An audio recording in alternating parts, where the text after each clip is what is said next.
increase in the mobile diversity tour, and our lease in our office runs out this year.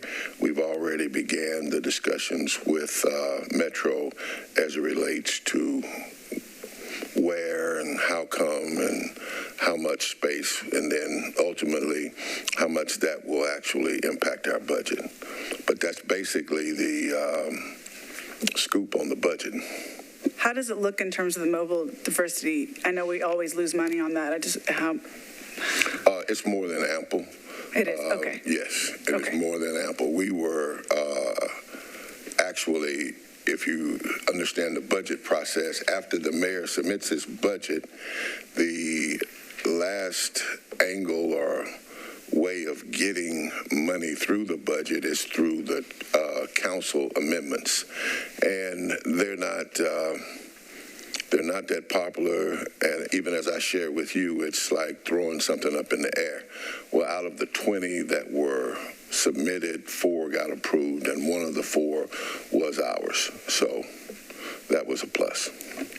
And I want to commend our executive director. That was like the first month on the job. And like he said, it's no joke. I don't know how many of y'all are familiar with that budget process, but it's rough. And yeah, before going in that night, you said, I have no idea, and I'm not even going to make a call on what's going to happen. And we walked out with that extra person. So that's really incredible work and a testament to his effectiveness and also what we're up to here at the commission. So I'm very excited about that. Thank you for that explanation.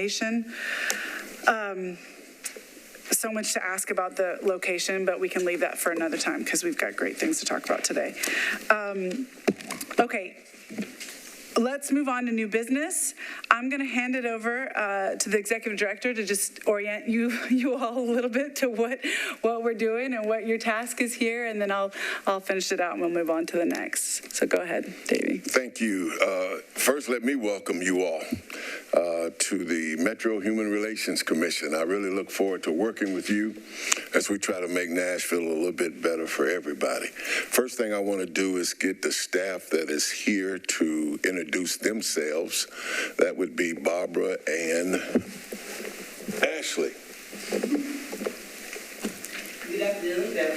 You all have probably received a couple of emails from me. I'm Barbara Del-Narti, the Director of Community Engagement, and I'm thrilled to first of all be working with David Tucker and also to be working with you. Looking forward to some big things.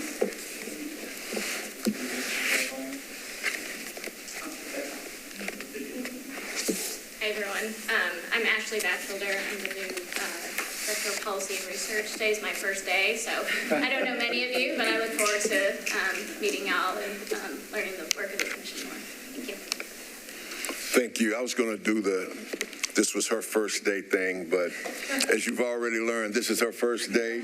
We are excited to have Ashley on board to continue a lot of the research and report compiling work that the commission so badly needs. We have one other person, Mark Etherly, and he's not with us tonight, but he holds down all of the admin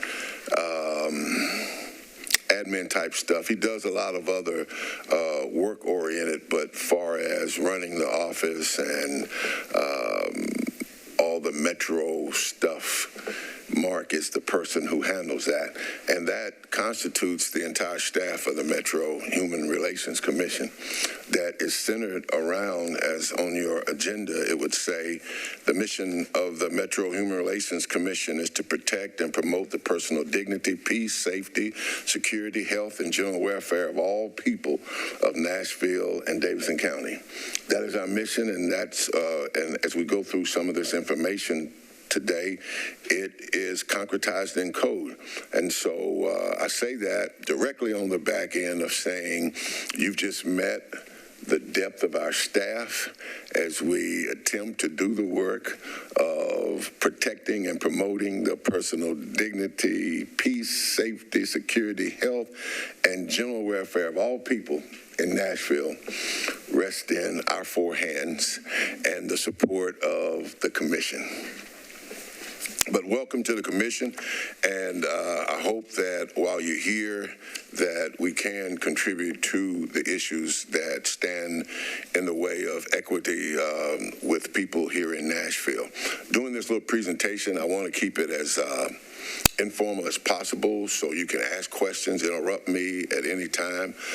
What my goal and hope is to, you were given a binder, and I'm going to jump through it. I'm going to bounce through the binder that you have, and I'm going to begin in section 1. So we are going to get it up on screen? Okay, but if not, everybody has it in their book. You can follow along with it. And in our practice, Barbara does a lot of this Title VI stuff, and I'll invite her that if at any time she feels I'm moving too quickly past something, that you just interrupt and say it so that I don't miss it. But I appreciate them putting together these binders. This has been a practice for a while with the commission.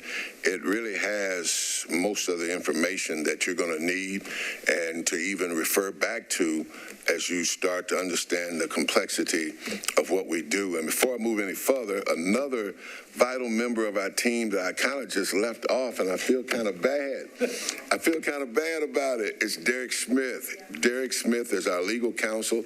Derek is part of the Metro Legal Department. Each board and commission has a Metro legal rep, and over time they kind of become like part of the team or whatever.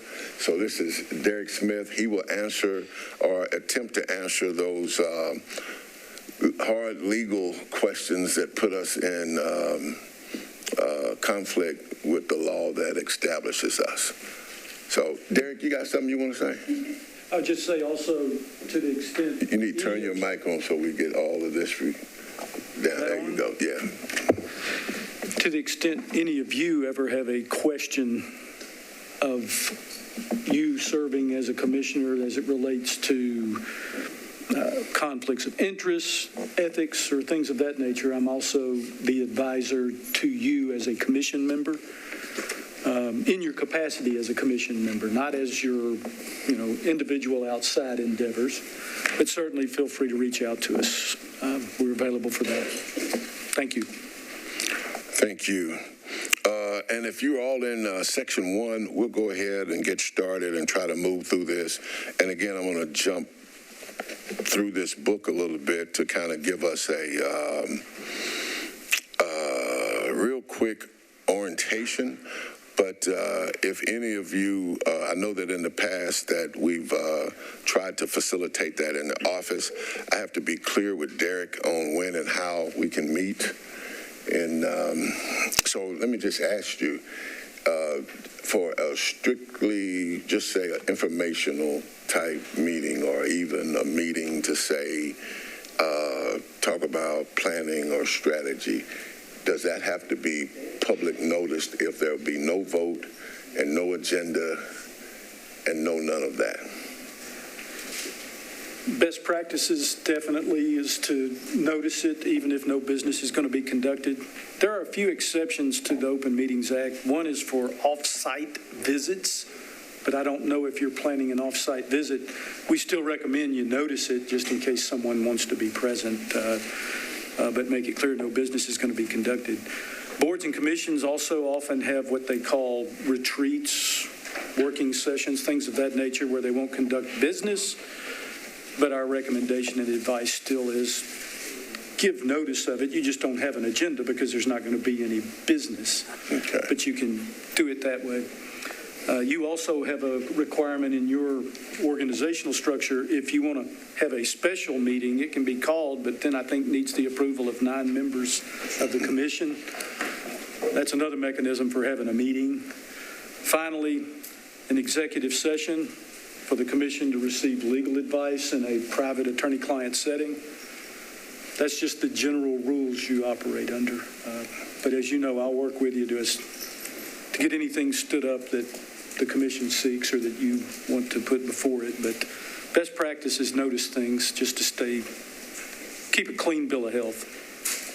Thank you. In agenda section 1 begins the slide there, the one that will begin our discussion. This mission statement for me, and I served on the commission and had the privilege of also serving as chair of the commission. And this mission statement for me has always been what guided me in my personal work as it relates to the commission, but also guided me in my leadership as it relates to the commission.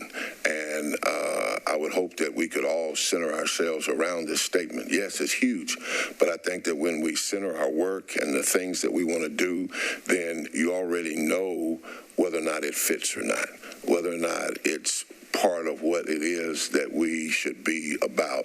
And if you tend to this stuff, it's going to be more stuff than we will ever have the opportunity to actually addressing.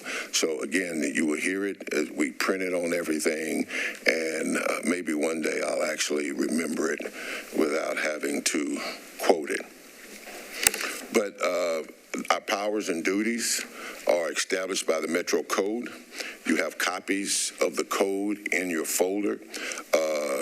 Also, executive orders where the mayor can issue a order establishing something. The only issue with executive orders is that the next administration can write another executive order undoing that executive order. And informal designation and custom. People ask us into spaces all the time. We've been asked into various metro departments to negotiate or mediate for them. In fact, Barbara just completed one with Metro Juvenile Court, which was an informal request. We get a lot of informal requests, and we attempt to handle those that we can. And but those are the powers and the duties that we have. But more specifically is the ability to investigate complaints of discrimination. Now, all of this is based on the Civil Rights Act of 1964 that did not take into account the issues of gender. This is a race-based initiative, and often people don't realize that that's what the Civil Rights Act covered. It did not cover the other things that subsequent acts under Titles 7, 8, 9, and on address that take in other discriminatory forms of gender, religion, and other things. We also conduct public hearings, community forums, and public education. Excuse me. Yes. Another unique aspect of Title VI is unlike other... You need to get on the mic, too. Well, I think you need to turn it on.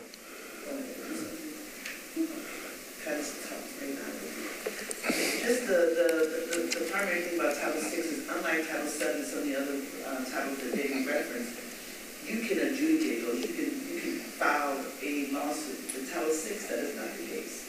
That's the only one. Like, there, you can think of another one that I know that you have to file a complaint, and it's more of an administrative, but there is no court involved. So that's also the conversation. Thank you, and I mean it. You break in because see, I was trying to wheeze on past that to get through this and give the meeting back to the chairperson. Okay, but that's an excellent point, and you actually make me think about some of the stuff that we have done.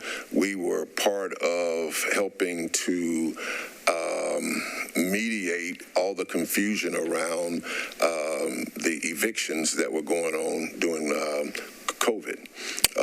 We were part of the discussion around the dispersion of funds that were held by agencies. And we were invited into those spaces, and a couple times we actually barged into the spaces because we actually have warrant to.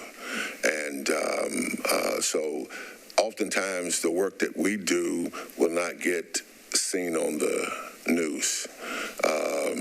Barbara just did a mobile diversity tour where we expose graduating cadets to various aspects of our city, various demographic aspects of our city with Black, LGBTQ, immigrant, Muslim communities. And if we did not do that, that would not be a part of their training.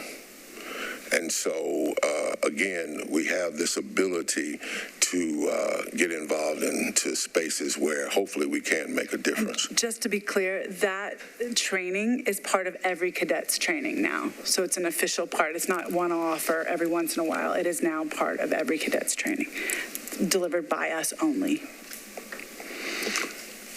We also conduct public hearings, community forums, and public education.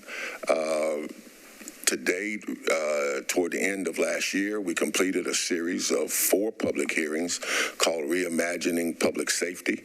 And it was at that time the then executive director made the decision to leave and step down. So we've had some months go by, and we're in the process now that Ashley's here of actually putting that into a report.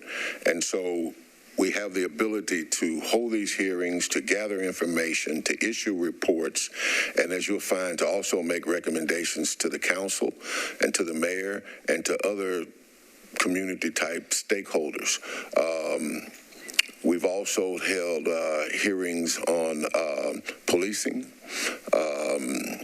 public housing. What were the other 2? Budget. The budget process. Was one other, and I forget. There was an economic one. We did people experiencing homelessness and mental health issues, and then we did a budget one, and we did an economic one as well. Public safety was approached. Those were 2 different forms. One was the criminal aspect, and the other was the civil. Yes, and part of that was born out of the government entities tend to look at public safety as police and fire, but academics, sociologists, and others have expanded that to take in economics, poverty, housing, and other aspects that determine public safety. So we, in our efforts, are trying to show that public safety is more than police and fire. The next slide is our powers and duties. We have the powers and the duty to collect data, to issue reports on discrimination and human relations. As I just mentioned with Ashley, Metro employs approximately 9,000 some odd employees. In 2015, the commission did its inaugural Inclusivics report, which was to look at all of Metro's employees as it relates to position, race, gender, and other aspects of employment. There was a follow-up to that in 2019, and we're preparing now to do a follow-up in 2023, which would show whether or not we've gotten any better or not. The last Inclusivics report, which you should be able to find on our website, will show you the demographics of how all Metro employees lay out. A couple things takeaway is if you look at Metro employees in $10,000 pay increments, overwhelmingly the bottom 4 pay grades are overwhelmingly people of color. The top 2 pay grades are overwhelmingly white male. And even in those top pay grades, they count individuals that are part of, this is a semi-autonomous board and commission. You all hire me, not the city, which is a bit different. But then you also have elected Black public officials who are hired by the people. Well, the way in which the city counts these, they count all of those in those numbers. And when you take those numbers out to the people that Metro actually hire, you get a very stark difference of who is working and who is in charge. And so, but we're able, because of the way we're set up, to have access to this data and to make this data public, to create space and forums to where hopefully we can use the data to actually have some systemic change. And again, I asked if anybody has any questions or anything, interrupt me. We also advise and consult with the mayor and the council, and this is where I think you come in. Each of you have something that you're passionate about, and we want to try to be able to create space to help you in that regard, because it would also help the city. But you were appointed by the mayor, confirmed by the council, and some of you have varying activities that you have relationships with the mayor and various members of council. At times, we're going to need that to actually make a difference in something. And so I would hope that you as a commissioner would understand that that's going to be one of the more powerful things that you'll be able to do as a commissioner, is to bring the issues of the commission up to the mayor and the city council. I'm sure that we were successful in this budget amendment because we asked the commissioners to call their council members, that we worked the council well in advance, that this was not a last-minute one-off that we had come up on. In fact, we were working with the council on language access, and at one of our meetings we'll bring you up to date on where we're at with that.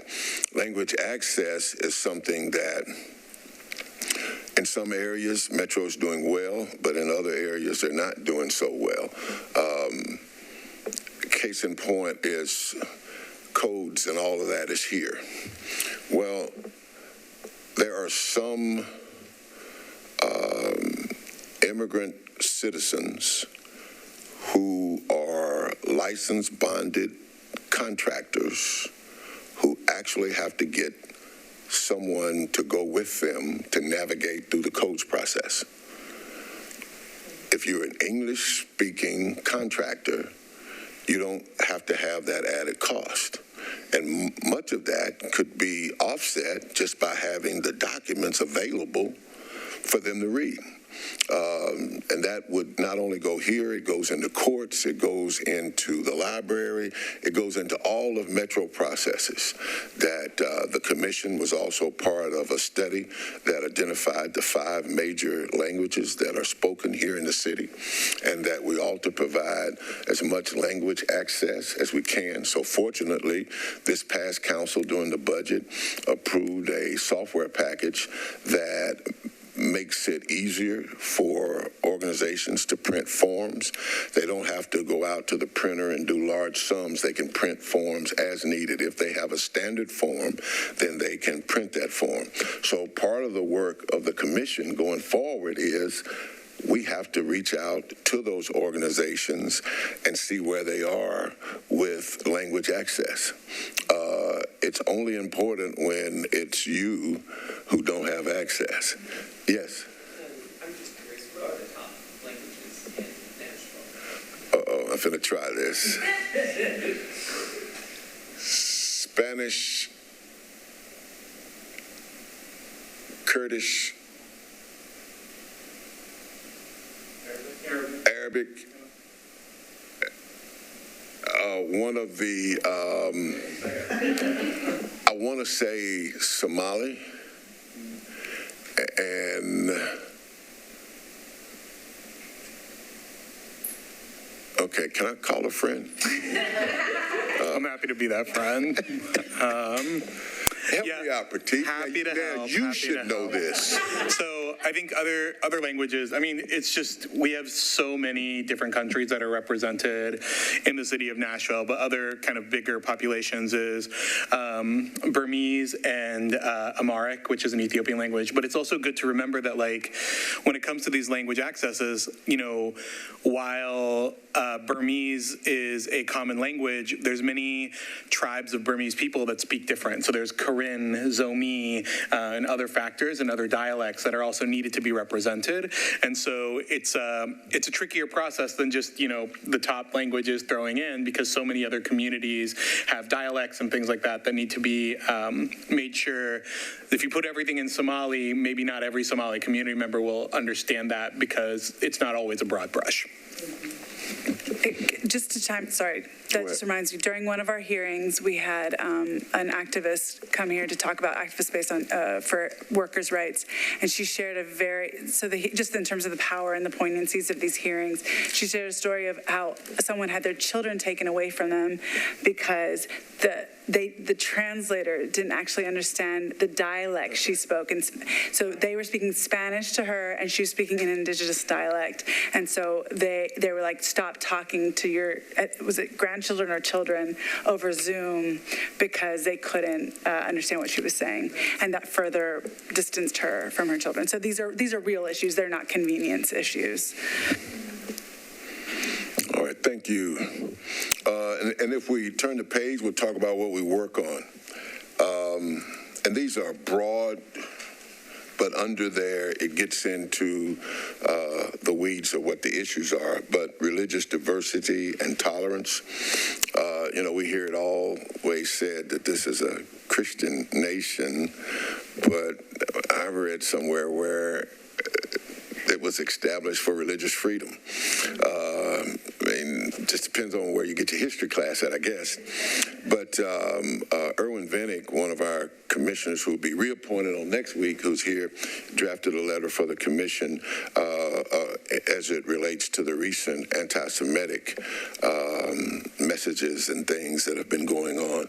And that's something else with that we do, that when certain issues show up in the community that need a voice to it, we come to the commission asking that they would approve to put out something on that. And we're grateful for Erwin to actually compile a document to speak to the importance of not only standing against the hate, but that religious organizations as a whole have to defend Jews and Judaism, just as we would want everyone to have their religious freedom.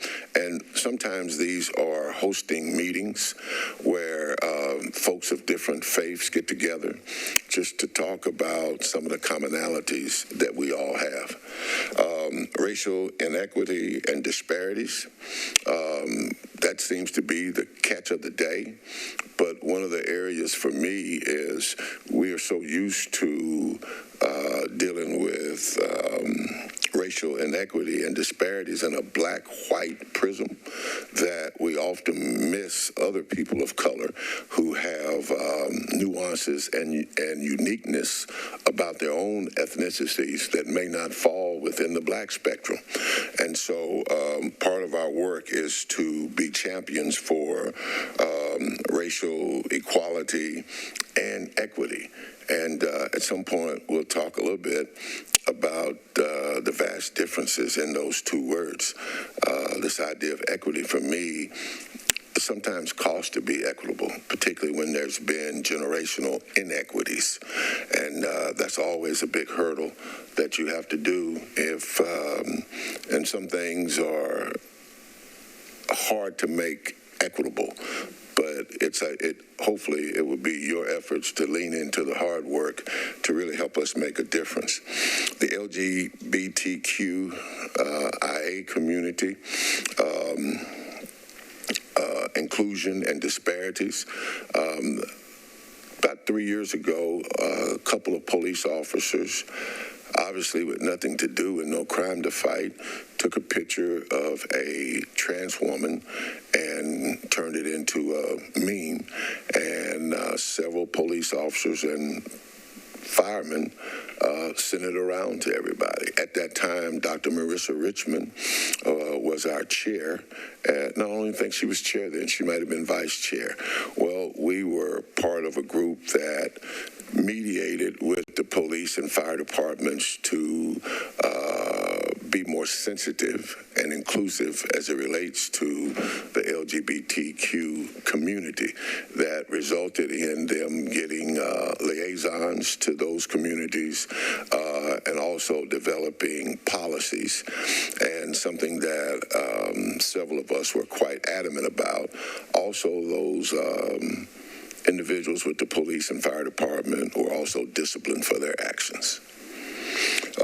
Immigrant and refugee inclusion and access, all of these should be representative of the work that we do.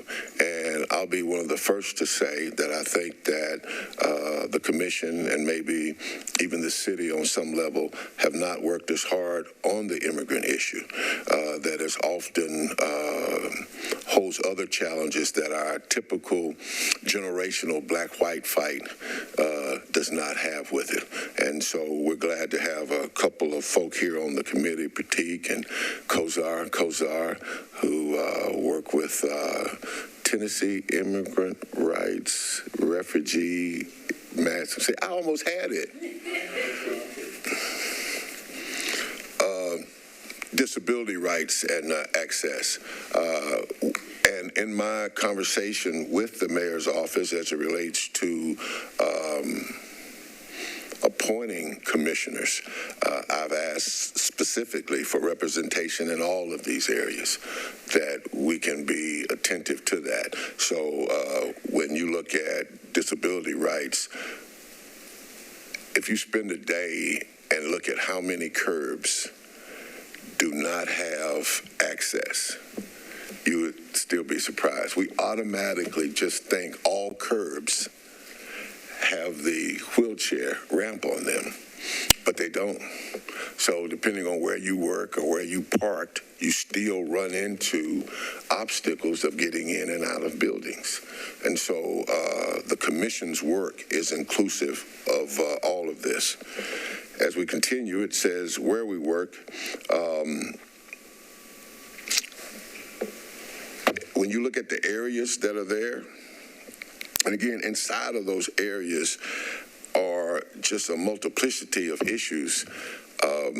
Just taking employment, we've dealt with wage theft. We have dealt with truth in employment numbers. You hear about all the jobs that are available in Nashville. And if you're not careful, that creates a narrative that you got either you don't have enough workers or people don't want to work.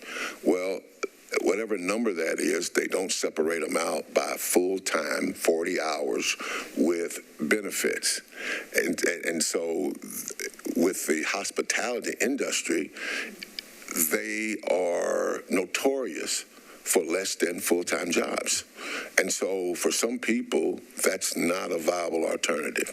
And so criminal justice, we've dealt with bail, we've dealt with sentencing, we've dealt with restorative justice. So it depends on where we have the bandwidth, but also, again, what are the inclinations of you as a commissioner that you're most concerned with? And I think that we do a pretty good job of setting up an apparatus, say that if you're just on this restorative justice thing or whatever, that we do have resources that we can help amplify the work that you do in that respect. Okay, and you just look through those others. I'm going to keep moving. How we work. We work toward compliance, and as in Title VI, that's what the hiring of the compliance officer is. Metro is required every year to compile a large Title VI report saying that they're in compliance. And each department has identified someone as a Title VI officer. But our organization does not have the bandwidth to actually ensure that these departments are in compliance through inspection, through providing on-site training. Now, we do a lot of assistance. We get a lot of calls for assistance with Title VI, but the actual inspection or the actual ability to be able to say through our work that all is compliant, we can't do that. We do ongoing programs of engagement, such as the Inclusivics. The commission did what I thought was a groundbreaking three-part housing report several years ago that became part of the policy discussion that got the Barnes Fund a little bit more money and actually got a law passed with inclusionary zoning that was overturned by the state legislature. And all of that was part of what I think was the depth of the analysis that previous ED with Barbara and Mark Etherly, who are still part of the organization, put together. And so that's the work that we're really interested in. And I recommend everybody take a look because the analysis is very good in terms of where we are and where the rest of the country is and where the numbers. So, and then we have a bunch of extras and also it's online, right? It's on the website, yeah. And it was even prophetic to some degree in that no one reacted, in my opinion, as forcefully until middle-class people started getting put out of their homes. It started on the margins, and it took years for it to move toward the center, and it didn't dingle anybody's bells until it started putting out middle-class folk who were also getting evicted and priced out of their homes. We're also a part of tons of events, and probably events you all are going to bring too. MLK Day, Human Rights Day, LGBTQI Day, International Human Rights Day, Tennessee Human Rights Day, Disability Day, any day that has to do anything with human rights or human relations. Many of those days we're actual co-sponsors. We're a co-sponsor and participate in the Tennessee Human Rights Day, the Martin Luther King celebration here in Nashville. What are some of the other events that we're sponsors in, Barbara? Iftar was the first to plan the iftar. Iftar is the weekly meal during Ramadan. And so at the city center, we sponsor that, co-sponsor that with other partners. And we invite people to join us. We're to celebrate Nashville. I'm sure many of you are familiar with Celebrate Nashville.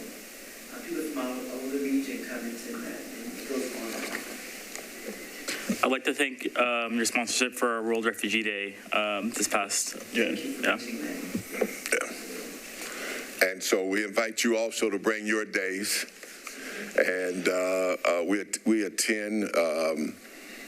And you're open as a commissioner to also represent this commission in any spots and places where you show up. Barbara is ordering you this nice little pin that will say commissioner on it with the little logo that if you want to wear a badge when you go. But we would welcome you also being the voice to amplify this commission by attending some of these events. And periodically, we will actually ask you specifically if you are tied with an organization or there's a correlation. We'll often ask that you would attend on our behalf. Questions? Anything right there? David, I'm glad you mentioned the pins. They were ordered 2 weeks ago, and I just got notice they just arrived. Okay, all right. Just a couple things that I want to share, and then I'm going to be done. If you would flip to tab 2.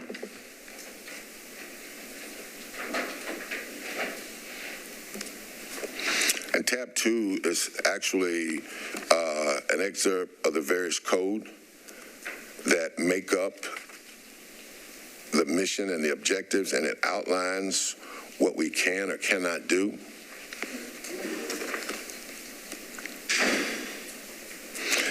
And I just ask that just for a few moments that you just not read it, but just kind of flick through it.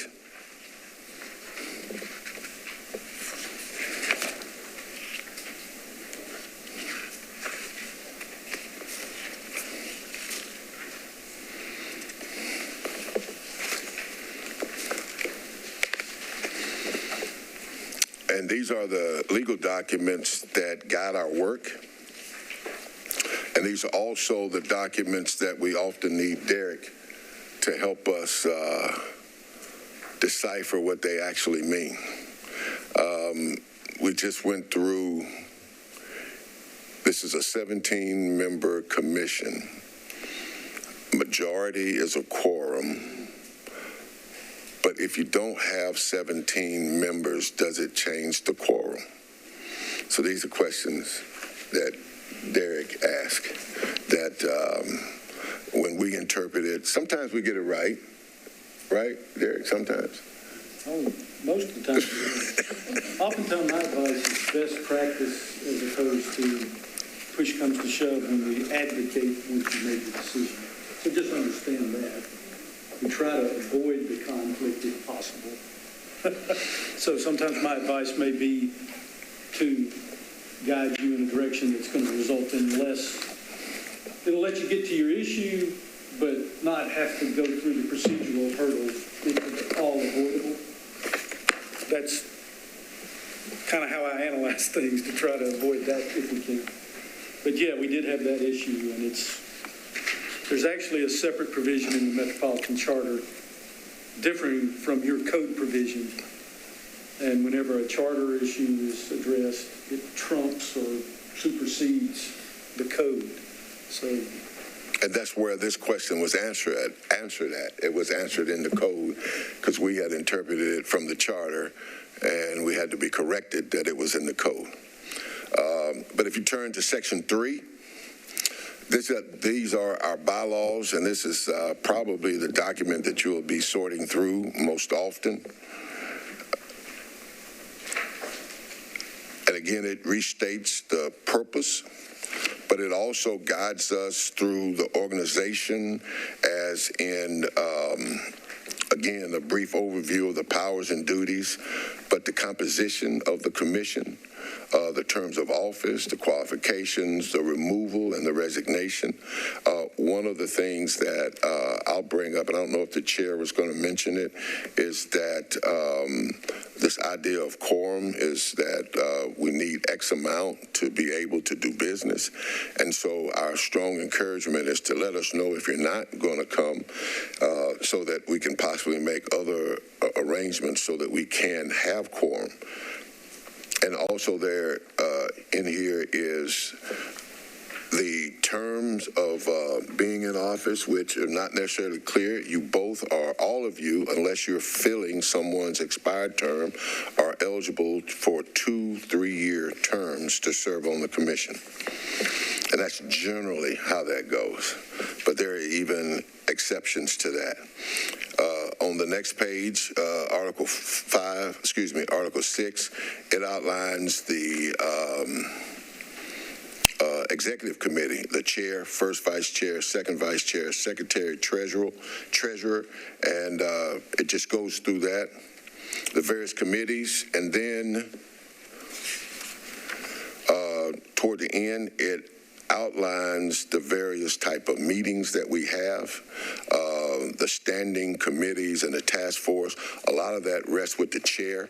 She has the chair has great flexibility. I didn't want to gender the chair, but has great flexibility in setting up committees that are specifically tasked for specific things. Any questions? All right, because I know I'm getting boring here, and I want to stop here in just a sec. And I want to end with the Title VI piece that is in your book under Section 4. Again, Title VI is out of the Civil Rights Act of 1964. Now, I'm going to give my personal historical narrative to this. And again, I prefaced it with my personal historical narrative around this. If you can imagine, in 1964, some of you have read the haggling that President Johnson had to do to even get the Civil Rights Act signed, and the concessions that were made all along the way. And what survived is what we have. And what we have is Title VI. Now, if you also can imagine America in 1964 with the passage of the Civil Rights Act and the onus placed on governmental entities that President Kennedy says, if you discriminate based on color and you get any government funds, we can cut y'all off. Immediately, all across the country, organizations such as this popped up. Everybody had to have a way to tell the government that we're not doing that. And so if you can imagine in somewhere backwater south in the spring of 65, they're a testament of saying we're not doing that and how or why that's true. And if you look historically around the country, that these are similar type agencies as ours. Most of them are underfunded.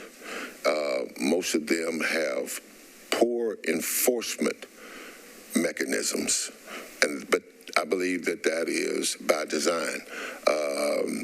Even with Nashville's, there are issues with it, but I believe it's still a very, very strong document.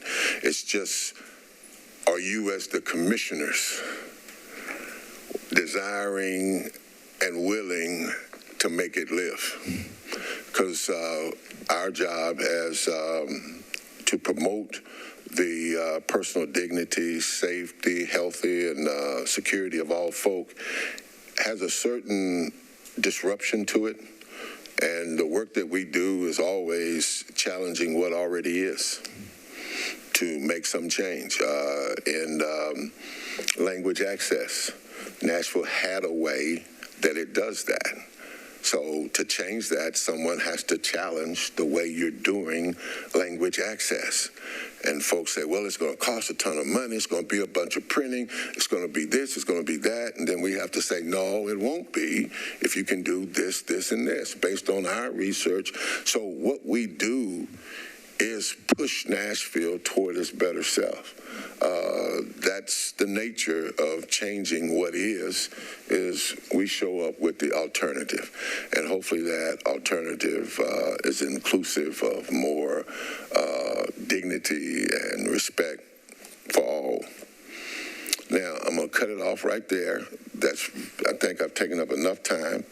And we can, if you need any other information, and after I talk with Derek, maybe we can set up something where we can spend a little bit more time to talk. But I'll turn it back over to the chair at this point. Unless, Barbara, you got something you want to say that I missed? Okay. Fabulous. Chair.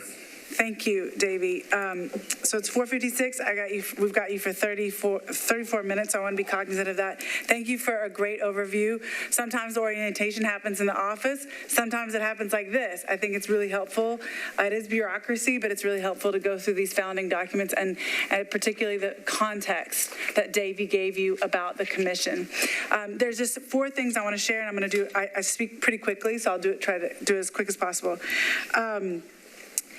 This can be daunting, and you can be like, what am I supposed to be doing behind this barrier, right? How am I supposed to express myself? How am I supposed to engage? You will see over time, but I want to say that, like he said, we hold this mission, right? That's our job. It's a big mission, and the enforcement mechanisms are not many.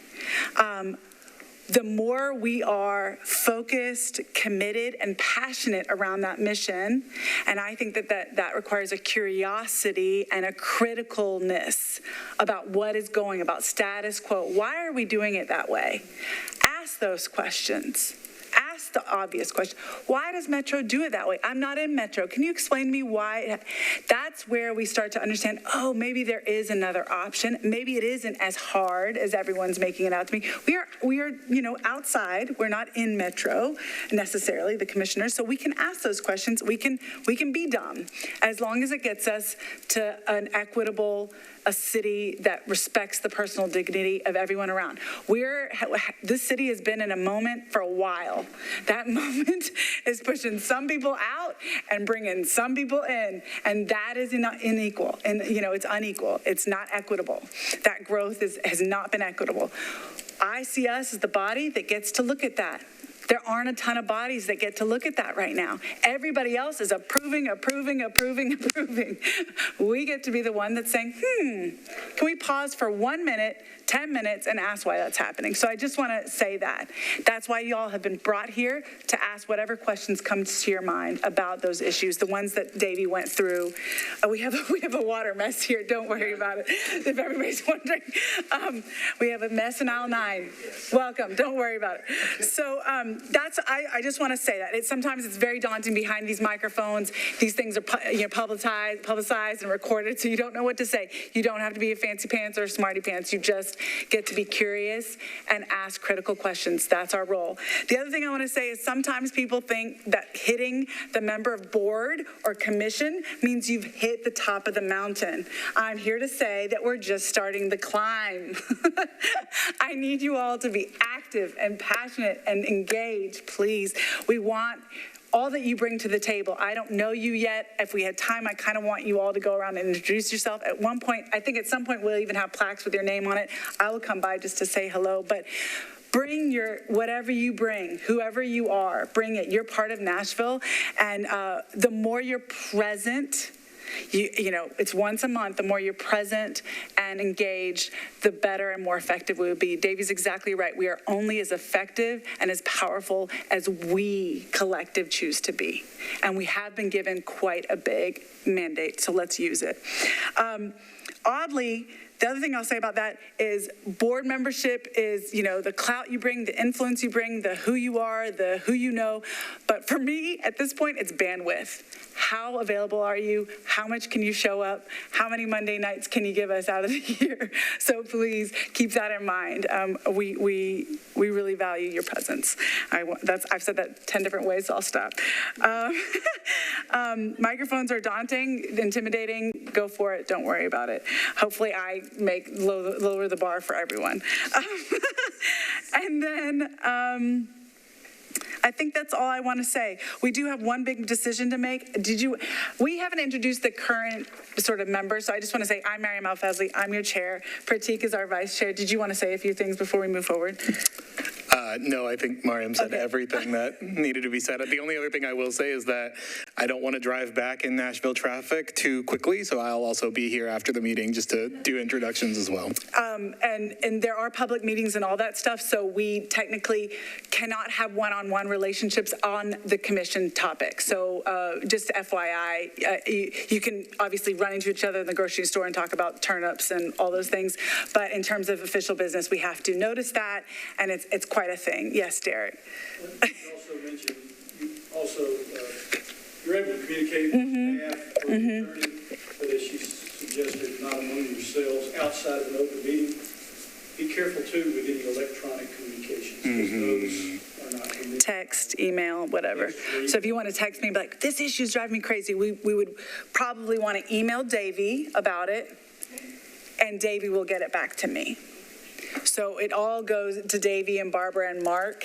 It doesn't really ever come directly to me unless we're in this moment. In this moment, you can speak up, so you can save it, or you can bring it to him. And just so you're aware, you'll hear the term Tennessee's Open Meetings Act, also known as the Sunshine Law. That's what those processes are meant to help you not violate that act. So, but yet you can engage, as she said, in all the discussion you wish, as long as she recognizes you during the open meeting. Yes, and I want to ask, just because I don't know you yet, can you just say your name when you speak so we get to know each other? And I don't know how to turn this on. Is there a person that goes like this that has? Okay. Yeah, there you go. Excellent. Thank you for asking.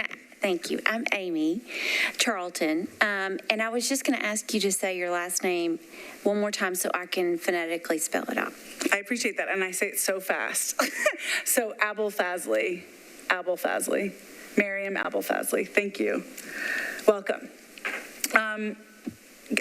I'd like to move forward with this one decision that's been lingering, if that's good. Yeah, okay. And if we have time, then maybe we can go around and just say our names, and if we get a moment. Can we do names before decision? That Would just that be feels okay? like a good order here. I would love that, because I don't know anybody. So Barbara, can you, Deaconess, can you start that, please? Sorry. Hey there. My name is Garlinda Burton.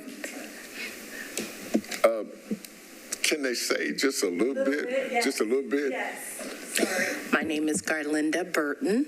I'm a Pisces. I like to dance. I am a deaconess with the United Methodist Church with a specialty in racial justice, gender justice, and LGBTQ inclusion. My name is Dakota Galvin. I'm an Aries. I also love to dance. I work in human relations for a construction company. I'm president of Davidson County Young Democrats and vice chair of the county party. Welcome. You can turn off your microphone because it starts to interrupt the... Good evening. My name is Laria Quachi, and I work with Johnny and Friends. We serve families with disabilities.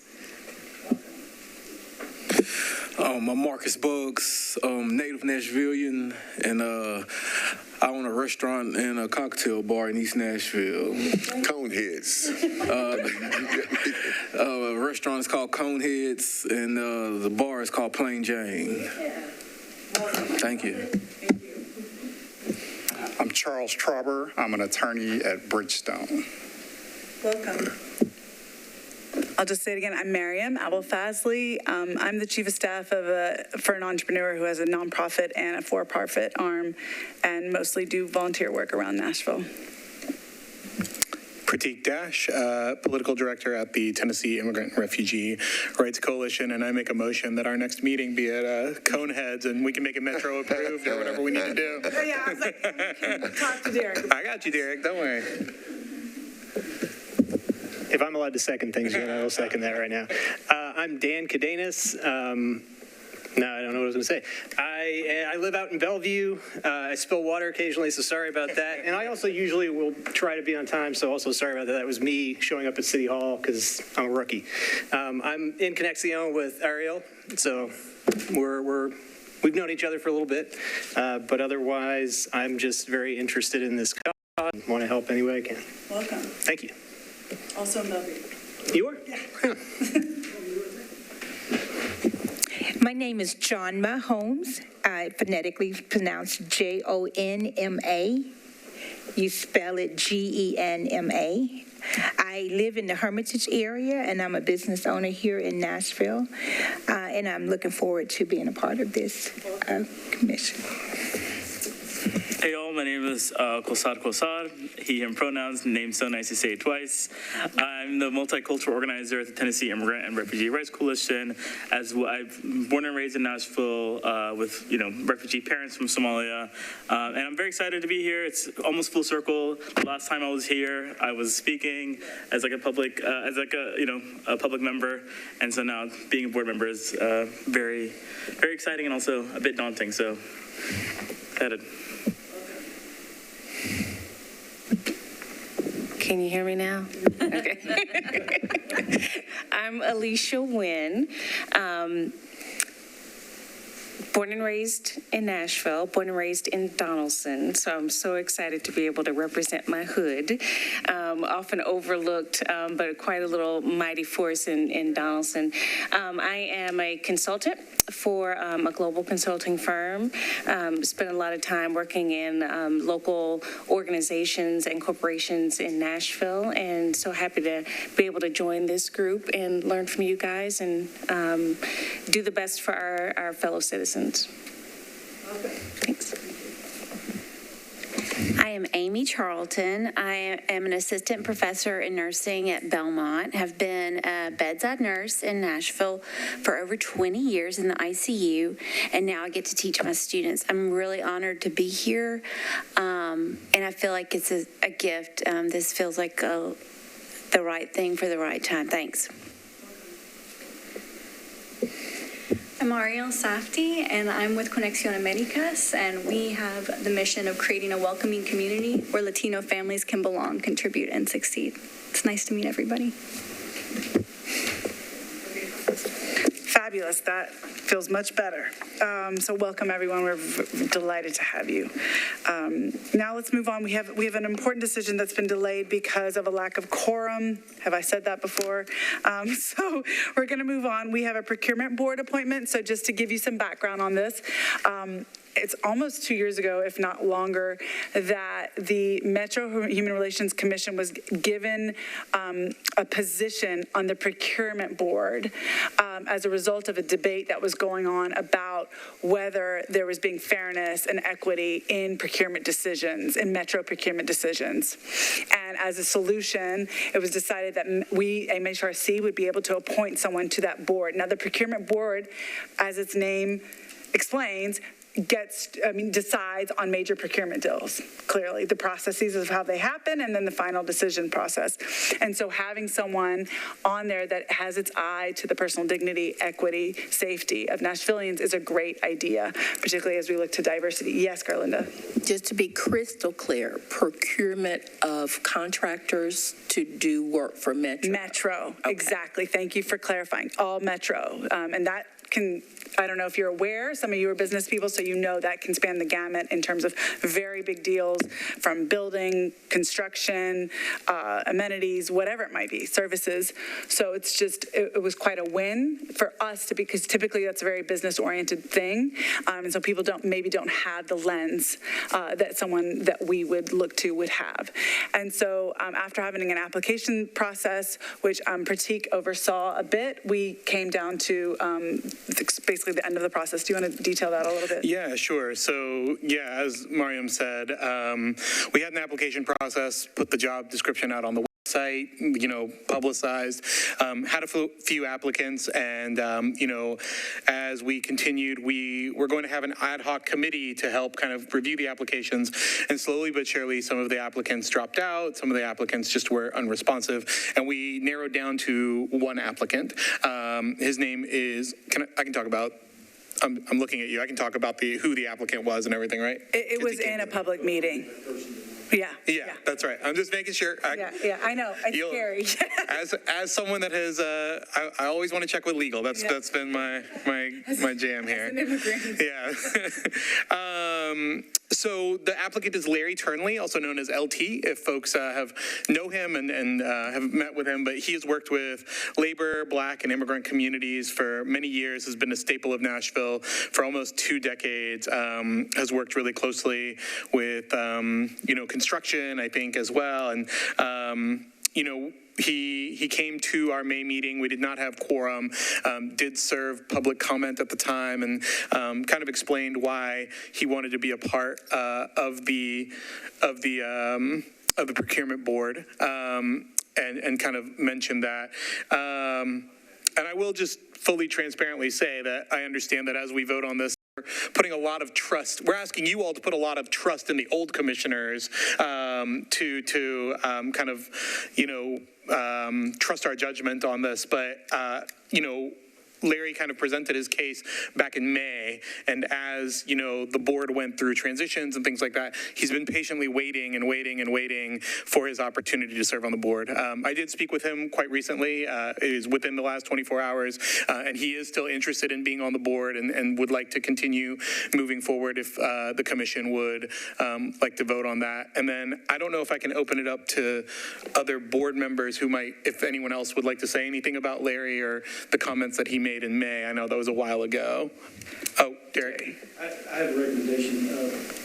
I believe first, if you're going to take action on that candidate, you should have a motion proposing that person be appointed. I am planning, yeah. And then have the discussion. Oh, got it. And all the information related to that motion before the vote is called is the process I have. Thank you. Thank you. I want to see if there's anything else. Yeah, I don't think I have anything else to say. So I will say I would like to make a motion to vote for Larry as our procurement board nominee, if I can get a second. Second. Thank you. And so now I would love to open it up for discussion. Can I open it up for discussion? Is that you? Yeah. I'm just sitting. I see the chair thing. I have the chair mic. It's I'm just great. feeling comfortable. It's great. So. Very supportive and contribution. I would just like to give you guys a little bit of context as we go into this vote. Larry did come as a public comment, so we didn't do like a question or back and forth. But I think what's important, at least from my perspective, in terms of the commission, is that you have someone that has experienced being a contractor, being someone on the other side, understands what it's like to try to navigate cumbersome and difficult procurement processes within Metro. There are barriers to entry, and those can keep a lot of people out. And so as in thinking about why Larry would be a good candidate, he's clearly been someone that's been through that process and talked about that. He says, I know how hard it is to cross your T's and dot your I's to get in, to be even considered for these contracts. I know what people are doing, regular folks like small businesses, et cetera, to try to be considered for these. And so that's what's really important for us in terms of representing and providing sort of a fair playing field for those that maybe just don't have all the contacts or all the information to be able to compete for these really lucrative things. So that's what I was really impressed with. And he knows, like Pratik said, he knows a lot of community members. He's known in the city in a variety of overlapping communities. And so I think he can get the word out in terms of, this is what the procurement board does. This is what the process is, very public things that are maybe just not as well known. So I think he can be that bridge that's really, really valuable as opposed to just a bridge to the business community, the major business community. So those are some of the reasons that I'll add one more thing and then I'll pass it over to you, Davey, is just the other thing that I just doing due diligence is that Larry has worked with Stand Up Nashville, to an organization here in Nashville, to learn what it means to be on a board. One of his passions and dream is to be on a board, and this is an opportunity that has opened up for him that I think just, hearing him speak, and I know that's really easy for me to say secondhand, and I wish I could convey the passion and excitement that he has, but just him having that is contagious. It makes me excited it reinvigorates me to be here every Monday and kind of following through with everything that Mariam has asked for. And Davey, I'll pass to you. Just a little background, and then I'll make one comment about why this is important. The commission was part of getting a seat on this procurement thing. Nashville went through, and still does, this idea of wage theft happens all the time. And we were fortunate to get a watered-down piece of legislation passed that commits Metro to not be involved in wage theft. We wanted it to go to penalize those who stole people's wages. This does not even extend to MMPS, just Metro. But part of that was getting this position. I don't know if you all read the paper, but this is an issue that's come back up again, the privatization of all of the parking in Nashville. Well, that is a procurement board issue because right now there's an issue with the contractors arguing with each other. And to put that in context, there's also a move afoot amongst individuals in Nashville around this issue of equity. Instead of privatizing it out again, why don't Metro do a cost analysis of what it would cost for them to do it themselves? Because if nothing else, it would create a job with a minimum pay of right at $38,000 a year with full pension and insurance. And so there is a connectivity to this position. So I hope that's clear as to why that's relevant, why that, it's something that seems out of our realm is very much somewhere we need to be. So I'm very excited about it, and I'm glad we can finally move forward. So if I can hear... Oh, we have questions. Yes, please. I'm a business owner here in Nashville, and I've never heard of LT.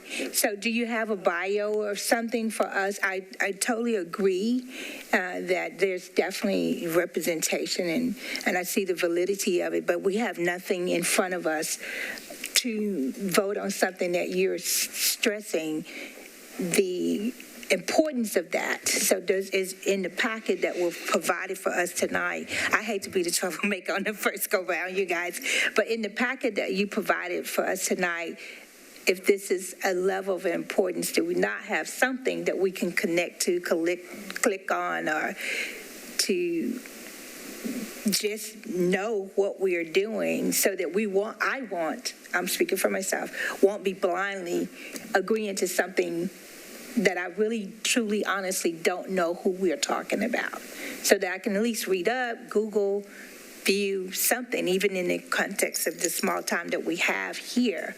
I would like to be provided something so I can be more informed, other than, it's trust but verify type of thinking. Go ahead, yes, thank you.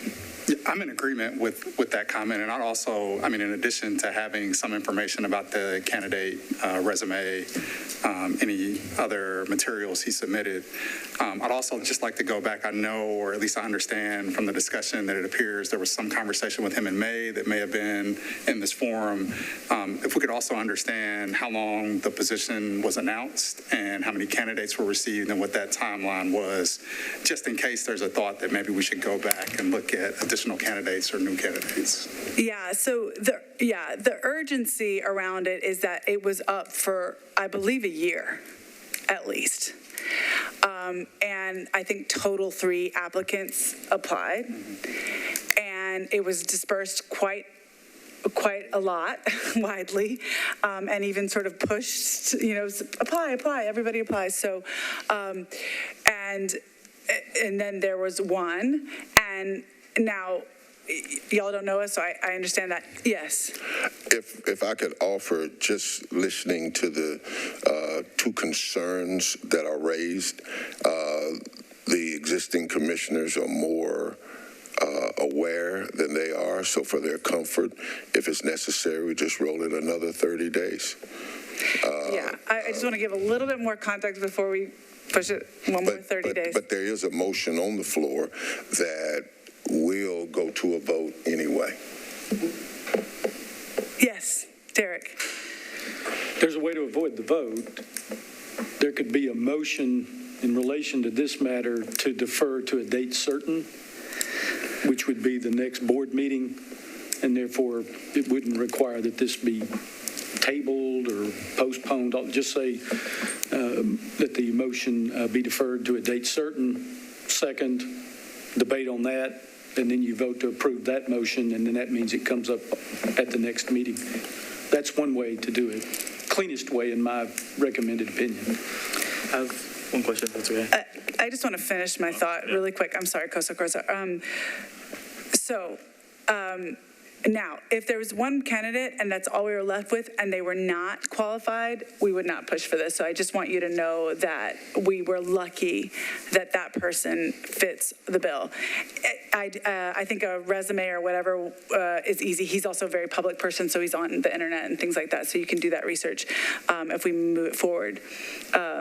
Just to give you a little bit more context as to why we want to make this decision. Go ahead. I was just going to ask, I guess, would there be like a sense of urgency for this appointment? Are decisions like upcoming, specifically around Pastor David Tucker, what you talked about the parking? And then second, would there be like a process of accountability with like LT, like coming to, our Metro Human Relations Commission meetings, giving us maybe updates periodically? I'm in the affirmative in that we do move forward, just kind of taking into account the circumstances and how long this candidate has been waiting for, but love to hear everyone's thoughts. Sure. I think, yes. Sorry, is there more? Yes, we can definitely bring him anytime and hold him account. And also, obviously, we can do the motion that Derek has suggested. And yes, procurement board is always influencing everything around us. But of course, we can delay. Again, yes, Garlinda. I just want to, I want to reiterate what the sister has said here, and I don't want us to be part of a system that doesn't give information. So we have all these new board members here, and I was a part of that conversation. I'm willing to move forward too, but just in the future, I think if we're bringing a vote about a candidate, we've got to have information before people when they come. I would like to I guess I don't need to amend the motion. I'm just going to say that. And because I'm ready to vote, but there's a lack of comfort for me because other folks don't know who this person is. And to make an informed decision. For us to just say, well, we know him, that wouldn't be good enough for me. I don't know him, but I mean, I met him the last time. Now I do, but that's not going to fly with me. I got to know. So I'm just saying that in future, I think we just need to be very attentive to that. Great, thank you. It's called a motion for future, what did you call it? Motion to defer to a date certain. Can I get a motion? Can I make the same? Oh, yeah. Can I make the motion even though I made the previous? Okay. Can I get a motion for a date certain? To defer to. To defer to a date certain. So moved. Can I get a second? Second. Great. All in favor? Aye. Aye. Anyone abstain or against? Great, the motion so moves. Thank you all for that discussion. I appreciate it. Let me look at what else is left. Yes. Let me just clarify. Is it that you all want a resume, or do you want to actually engage him at the next meeting? That's what I was going to ask as well. I would, before that is answered, I would like to say that, he has come one time and already engaged. And so asking someone to come again and again, I feel. It's recorded as well, I believe. It is recorded. That meeting is recorded. So you can, right, Barbara, they can find that online.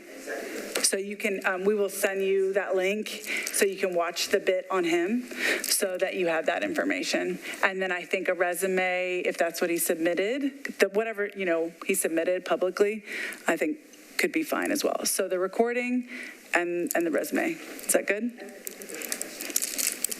Yes.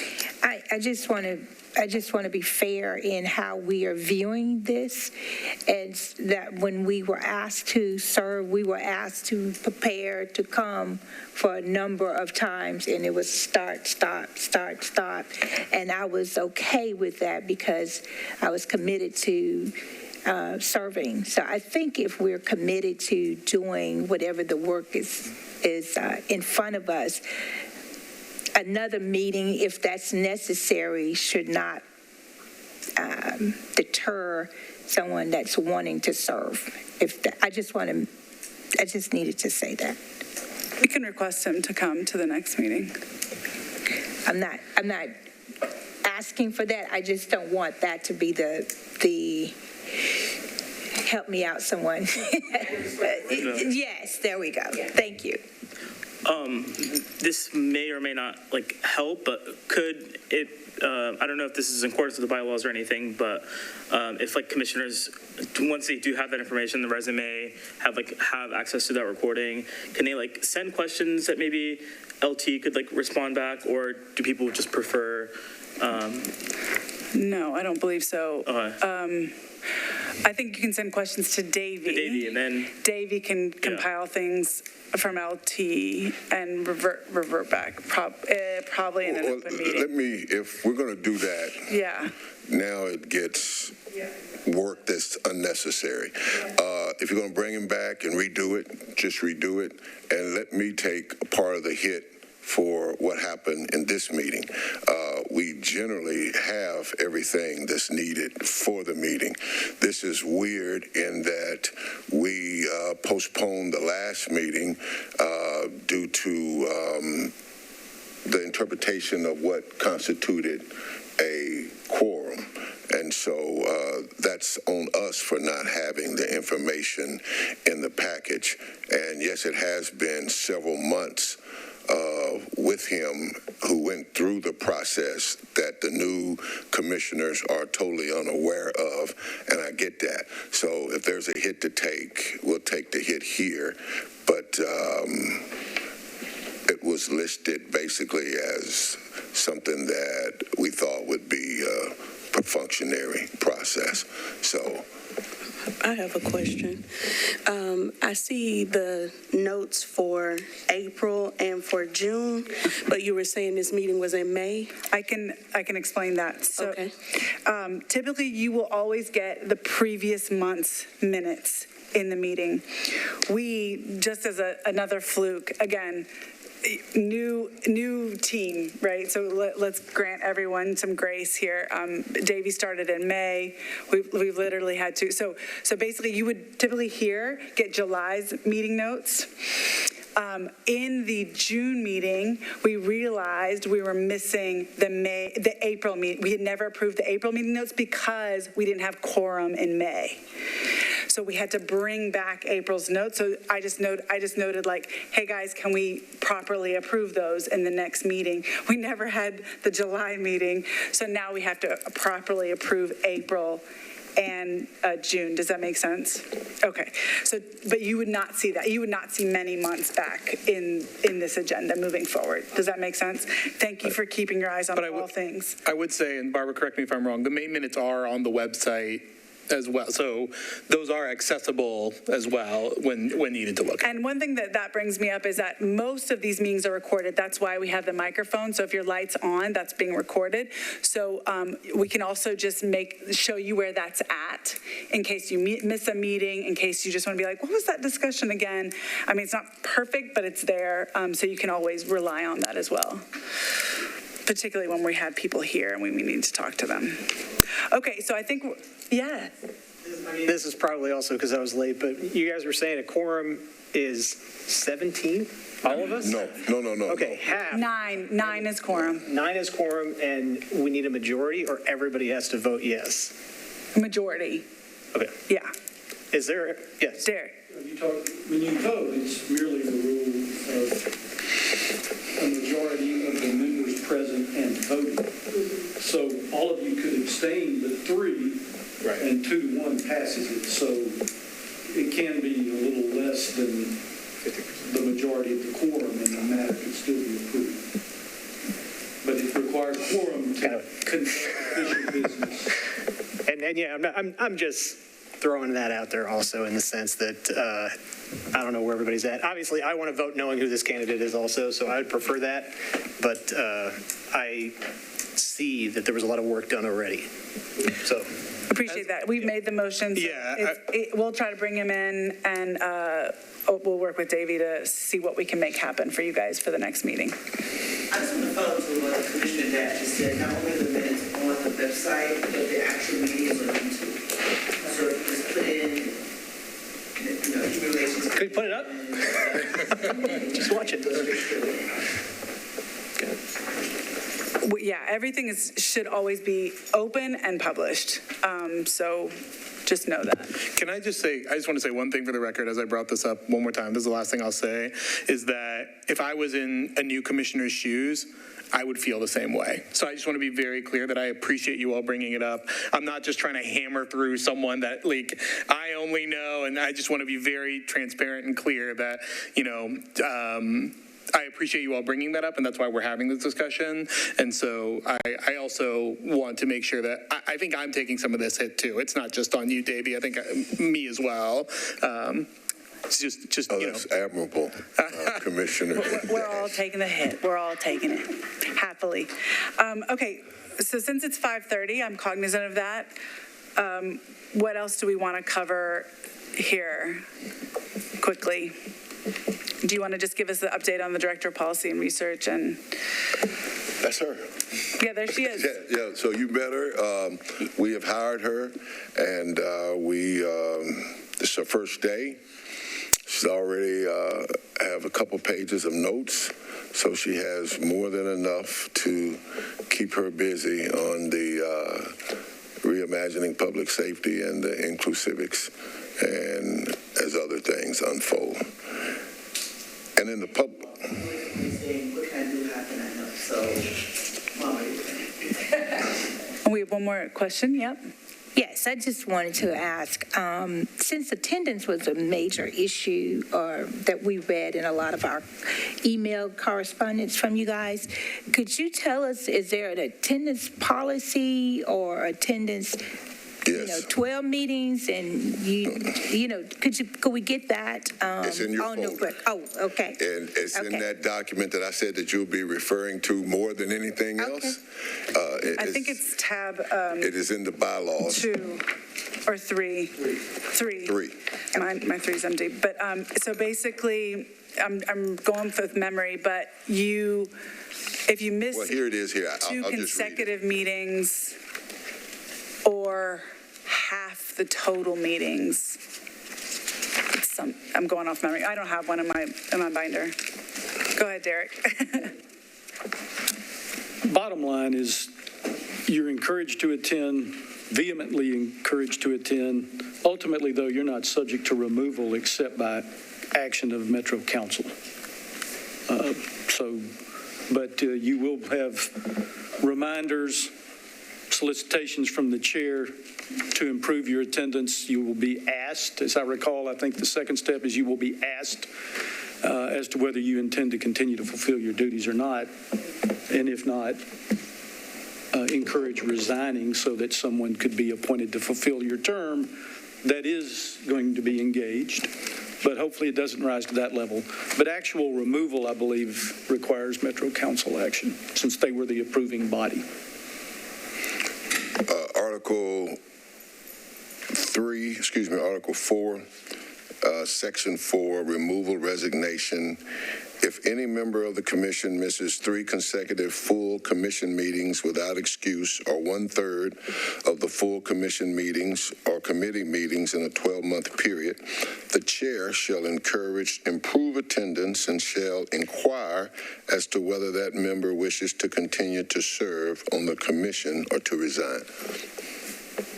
And let us know. That's another thing. Just let Barbara know when you get the agenda. You'll see it. Generally, we try to do this the first week of every month. The first week of every month. That's generally when we try to do it. I believe that's still staying the same case? Yes, it is, except for like July 4th and holidays, stuff like that. Whatever, Memorial Day, Labor Day. And so you look out for that email the Monday before, because she has to notice it within 10 days, and then let her know, because if we don't have quorum, we can maybe figure something out. It's always the worst when you are there and you didn't know you weren't going to get quorum. Does that make sense? But you guys seem active and engaged, so we're very excited about this. But thank you for asking about what it requires.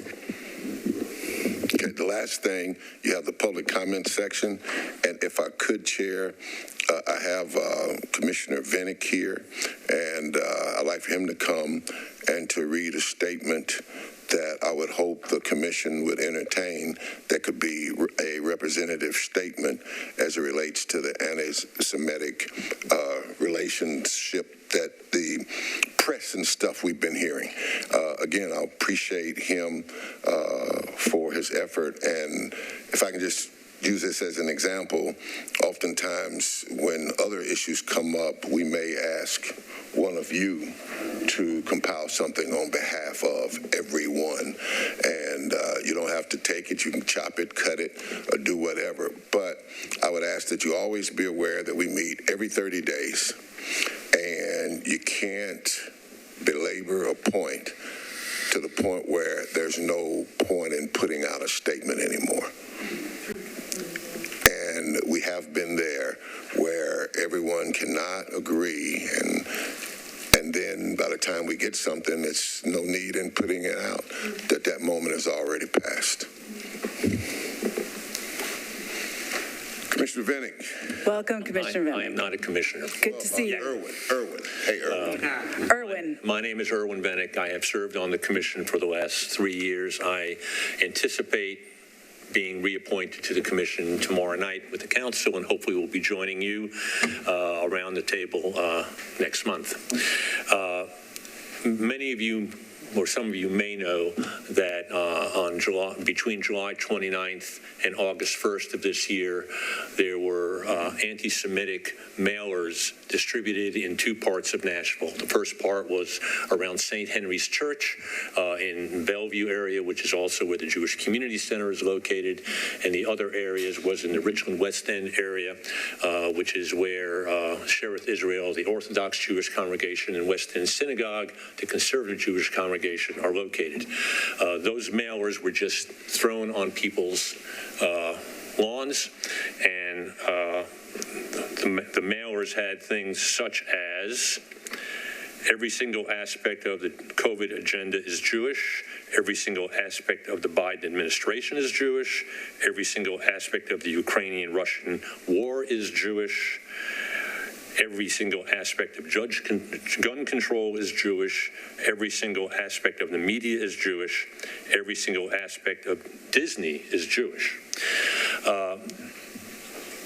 I drafted a statement that I would appreciate the commission considering.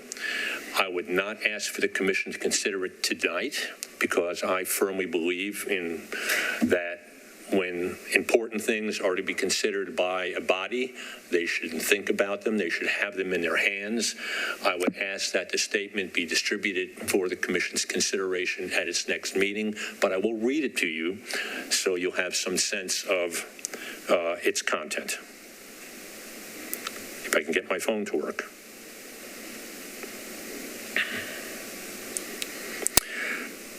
And this is the statement. Nashville has suffered another round of anti-Semitic attacks.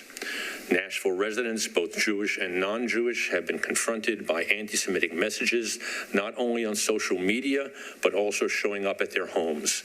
The most recent episode occurred between July 29th, 2002 and August 1st, 2002 in areas of West Nashville. The Metropolitan Human Relations Commission applauds the timely response by local officials and a number of community partners. The Metropolitan Police Department responded quickly to the reports and has initiated an investigation. The mayor's office, the vice mayor, and several members of the Metro Council issued public statements condemning the anti-Semitic messages. And as important, a number of community partners expressed their concern to and solidarity with the Nashville Jewish community. We join with them and encourage other religious and community organizations to express their messages of support for, and in this instance, the Jewish community, and condemnation of the messages of hate. The disturbing anti-Semitic propaganda that was distributed is similar in tone and style to that used by the Nazi regime, and for the same reasons. This propaganda, accusing Jews of controlling the world and blaming Jews for all social ills, targets Jews as the enemy. Once Jews are defined and identified as the enemy, anything done against them can be justified. We cannot surrender to these dangerous and damaging efforts intended to divide and distort. We cannot stand idle in the face of treacherous and threatening attempts to sow chaos and fear. We must continue to call out this alarming rhetoric and push back to promote civility, inclusion, and respect for all of our friends and neighbors in Nashville and in Tennessee. Please join us in this effort. So I would ask that this be distributed to you for your consideration at your next meeting. Hopefully I will join you. And the intent that I have behind having the commission consider this is that the commission should be in a position to marshal support from all organizations in Nashville that are concerned about hate that rocks our community. And I'm not only talking about government. I'm not talking about just statements from the mayor. I'm talking about not-for-profit organizations. I'm talking about business organizations. Everybody is in this. And we have to, when we are confronted with hate like this, regards to whatever group it's directed, all those voices should rise up and say, we will not tolerate this in our community. So I thank you for your consideration. I look forward to joining you next month. I'm happy to answer any questions you might have. Thank you so much, Erwin. We appreciate you coming today and sharing that, and we'll be happy to share that with the whole commission moving for the next meeting, and look forward to seeing you here next Well, I time. really wanted to come today. I wanted to meet you guys. Yeah. Yes. While I appreciate Irwin and his giving of his time to compile this, I'll still say putting this out next month. Yeah, I hear mean, this happened a few weeks ago, and it'll be August before this gets out. And I would say if the tone and the tenor is what it should be, I again would ask you, Chair, to ask that the commission would approve for us to release this with any necessary edits for grammar and correction. But if not, in August, who's thinking about it? I'm happy to push for a motion to approve this statement that has been spoken to us from Erwin Buenick as a public comment. All those in favor? I mean, if someone's I will make that motion. I'll second. Second, fabulous. All those in favor? Aye. I think I heard a majority ayes. Great. Anyone against? Abstaining? Fabulous. The motion moves. Thank you. Good work. Thank you, Erwin. Okay, and on that, I believe we can do a motion to complete the meeting unless there are any other announcements. I do have one announcement. Okay. Thank you for mentioning about the meetings.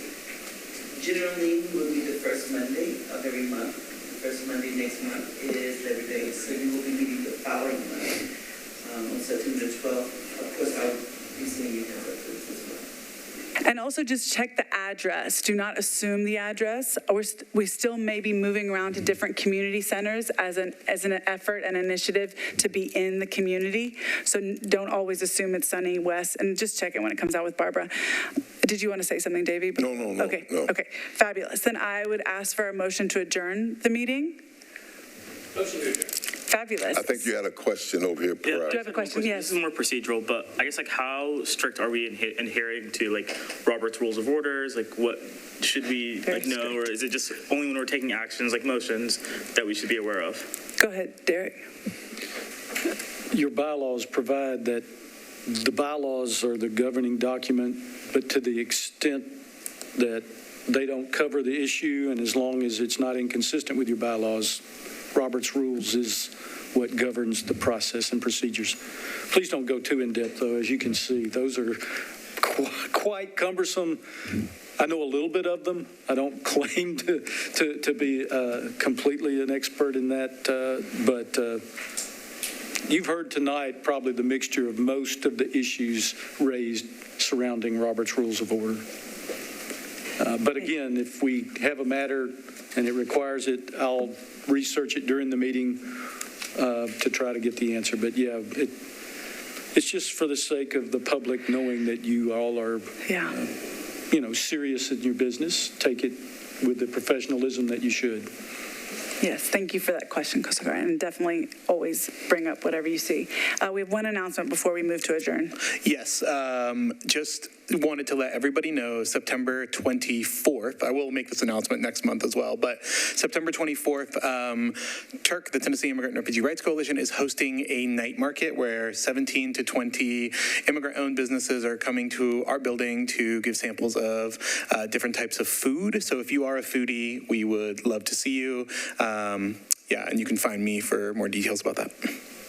Great, thank you. And now I would like to request a motion to adjourn the meeting. Thank you. We got the hang of it. Can I get a second? Fabulous. All in favor? Aye. Any opposing?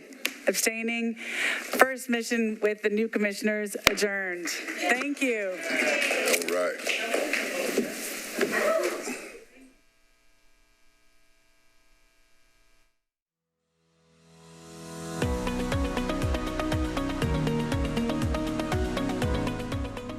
This has been a service of the Metro Nashville Network. If you would like to see this presentation again, or for more information on this and other programs, visit nashville.gov.